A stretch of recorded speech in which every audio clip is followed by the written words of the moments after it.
Francis Ford Coppola já tinha dinheiro, fama e respeito em Hollywood.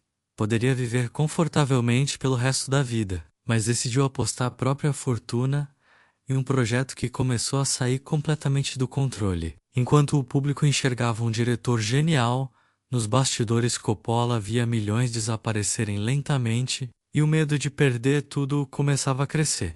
Depois do sucesso de The Godfather e The Godfather Part 2, Coppola parecia praticamente intocável em Hollywood. O nome dele virou símbolo de prestígio, genialidade e poder. E talvez tenha sido exatamente aí que surgiu o perigo. Porque quando alguém vence demais, começa lentamente a acreditar que consegue controlar qualquer situação. Então apareceu um projeto extremamente ambicioso, Apocalypse Now. No início parecia apenas um filme de guerra complicado, mas rapidamente a produção começou a virar um caos gigantesco. Tempestades destruíam cenários, as gravações atrasavam, o orçamento disparava e o dinheiro parecia evaporar numa velocidade absurda. O problema é que Coppola não estava apenas dirigindo o filme. Ele começou a colocar o próprio patrimônio em risco.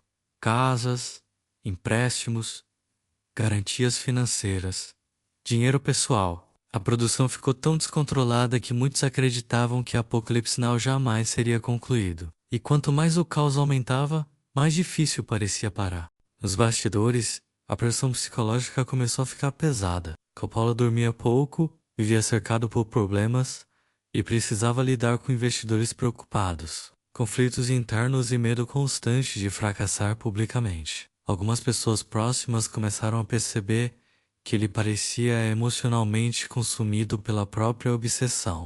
Existe algo perigoso quando genialidade e ego começam a se misturar. Em muitos casos, a pessoa deixa de enxergar risco como risco, passa a acreditar que tudo faz parte de uma grande visão que será recompensada no final. E Coppola parecia cada vez mais preso exatamente nesse estado psicológico. Enquanto Hollywood observava tudo de longe, rumores sobre desastre financeiro começaram a crescer. Alguns acreditavam que Coppola estava destruindo a própria carreira por orgulho. Outros diziam que ele simplesmente havia perdido o controle. E honestamente, olhando os bastidores daquela produção, parecia totalmente possível. O orçamento continuava aumentando. Milhões desapareciam. O estresse aumentava diariamente. E talvez essa seja uma das partes mais interessantes da história. Coppola já tinha conquistado sucesso suficiente para parar, mas continuou arriscando mais dinheiro, mais patrimônio e mais estabilidade emocional, como se recuar não fosse mais opção.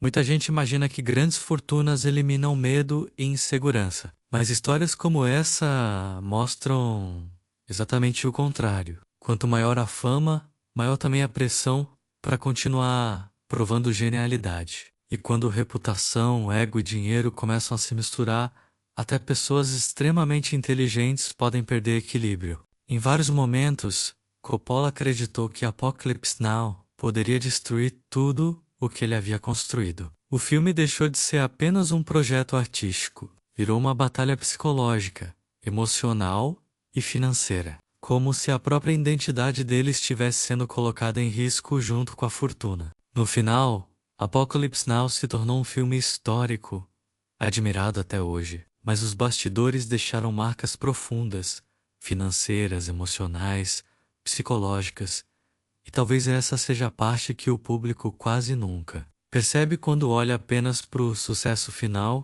A trajetória de Francis Ford Coppola revela algo muito forte sobre dinheiro e ambição. Às vezes o maior perigo não é perder milhões. O verdadeiro perigo começa quando alguém acredita que jamais poderá perder. Porque em muitos casos, a autoconfiança extrema destrói pessoas muito antes da falta de dinheiro aparecer.